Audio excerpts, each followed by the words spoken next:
तो चलिए नमस्कार। और भोजपुरी फैंस के लिए एक बहुत खुशखबरी बात है कि खेसारी लाल यादव जी का जो हिंदी सॉन्ग आ रहा है, हिंदी का रीमेक आ रहा है, उसका रिलीज डेट फाइनल हो चुका है। तो आप लोग कितने एक्साइटेड हैं आप लोग कमेंट कर सकते हैं इस वीडियो में। जो खेसारी लाल यादव जी का बोल था रोटी गरम, जो कि हिंदी सॉन्ग का ये जो गाना रीमेक है रोटी गरम, बहुत ही जल्द अब सारेगामा हम भोजपुरी से ये गाना आने वाला है। इसका डेट जो है 7 तारीख को आएगा।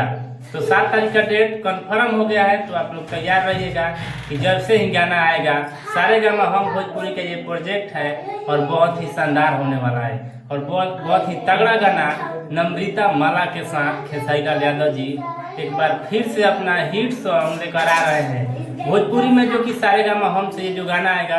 और 7 अप्रैल को आप लोग तैयार रहिएगा। हम तो बहुत सारे एक्साइटेड हैं। आप लोग कितने एक्साइटेड है आप लोग इस वीडियो में कमेंट कर सकते हैं। और जैसे ही आता है आप लोग जरूर इस वीडियो में कमेंट कीजिएगा, ताकि अगर आप लोग मेरे चैनल पर नए हैं तो चैनल को सब्सक्राइब भी जरूर कीजिएगा।